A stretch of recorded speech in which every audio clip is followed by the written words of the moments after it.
Hey guys, drdecks here. Today I want to talk to you about hot tub access panels. If you like what you see today, you're learning a little something, or you figure out a new way to access your hot tub electronics or pumps, click that subscribe button please, and hit the bell icon if you want to be notified when we're putting out new content, which is usually about 3 days a week. Okay, so what I'm sitting on right now is an area that you're going to need access. This is a big concrete slab for a really large swim spa, and the swim spa manufacturer states, well, you got to have access to our sides of our tub. But what I find to be the most crucial area on any hot tub or swim spa is where the pumps and the electronics go underneath the cabinet. There's usually some access doors on the side of this swim spa that you're going to have to open up and pull away, and the electrician's going to have to get in here and wire up all the electronics and the power for the spa. And then in the future, somebody may have to come service the pumps. You might have to replace a pump.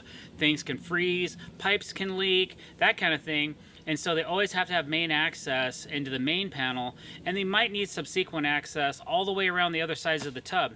So what I do whenever we deliver a spa or put a spa or a hot tub into a deck, we always take out the bottom screws of every single panel.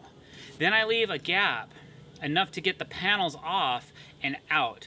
It's very rare that I'll sink a hot tub all the way down so that the deck is flush with the top, because it's difficult to access and it's difficult to get to the equipment. So usually I recommend a depth of 16 to 20 inches. On this particular deck, this deck is really low to the ground, so we only have about 12 inches that the spa is going to be sitting inside the deck, and then it's going to be sitting out about 48 inches outside of the deck. So this is a little bit easier access, so I decided not to make my access panels as big as the manufacturer recommended. They wanted a 3 feet open access all the way around the deck, and I said, you know what, that's ridiculous. Not going to happen. So what I did do was I made a nice 16-inch wide full access to the front of the removable panels, where I can take the panels off and get into the spa. So how did I do that? Well, the first thing we did is we actually framed the deck and made this outside joist removable. You can see that there's a joist hanger right here with no fasteners in it, and so this joist will completely come out of the deck once we remove the panels. To make the panels, I actually laid the decking full width to here.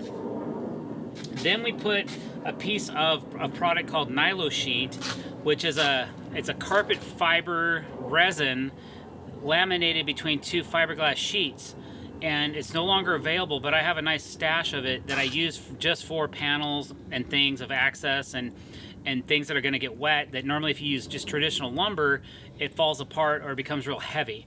So this deck board we laid, I did not screw any screws down to this end. We have the deck boards were pinned here, then we put in our panels, we screwed those to the bottom of the deck boards, and then I cut this open. So once I cut it open, it created a panel. Okay, so what we have now is, here's the Nilo sheet, here's the decking with all the gaps are correct. Now we temporarily screwed it in different places, and then we went back and we had to stiffen it by putting 4 screws in the 4 points to keep the deck boards from moving around. But as long as they're pinned, I didn't have to worry about the gaps changing, because that's really important to me, that all the gaps match and that all the gaps are the same on the deck, and that's how we're able to keep the gaps the same. So what happens now is this panel will come out, you can set it on the deck, and I decided to make this access area in 2 panels, because if we did it in 1 panel, it would be large and cumbersome and hard for the homeowner to remove. So here's the second panel.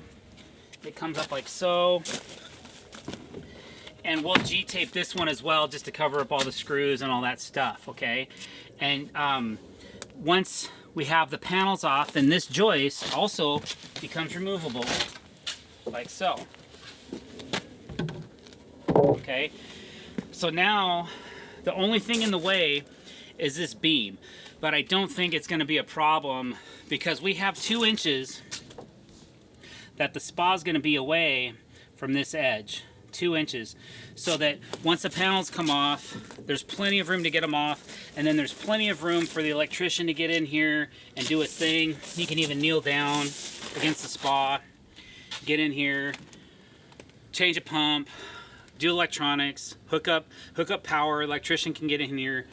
Should not be a problem. That's a technique. Now, we could make this area bigger, but we didn't have a lot of room to work with. When you're trying to make a removable space and you only have a couple extra feet, if you make too much of it removable, it's just gonna become a mess. It's gonna become a difficult area to work in, a difficult area for the deck. It's gonna be bad for the health of the deck. I have to consider not only access for the spa, which isn't going to be used very often, versus how much time and effort is it going to be to deconstruct this portion of the deck and make it stable.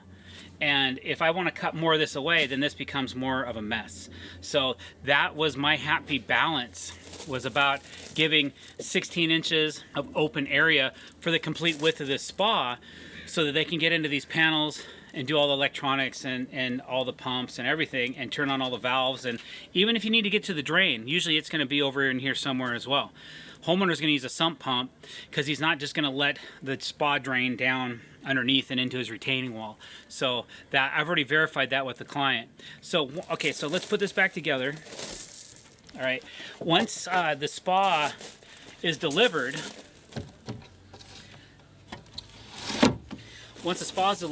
then I'll come back and I'm going to trim it out, and we'll go over that here for a sec. Okay, so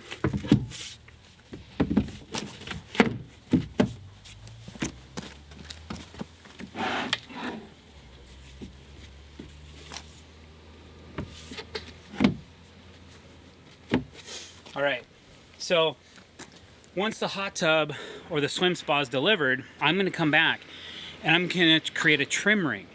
And the trim ring, there's going to be a 1-inch gap between the spa and the deck. And then I'll put a new piece of trim that goes all the way up against the spa, and I'll make it go all the way around, and it trims out all the panels. If any panel needs to be removed on the spa, the bottom screws are already out of the spa, and then they take out the rest of the panels. You have to remove this piece of trim, and then you can get the panels out to work on the pumps, or if there's a pump in a remote location, or if there's just a leak. If they need to find a leak, they can actually get all the side panels off of the swim spa and find the leak and repair it and be able to get to it. So there you go. That is how we create access for hot tubs and swim spas. So if you like this video or you learned a little something about it, please don't forget to click that subscribe button, hit that bell icon to be notified when we're putting out new content.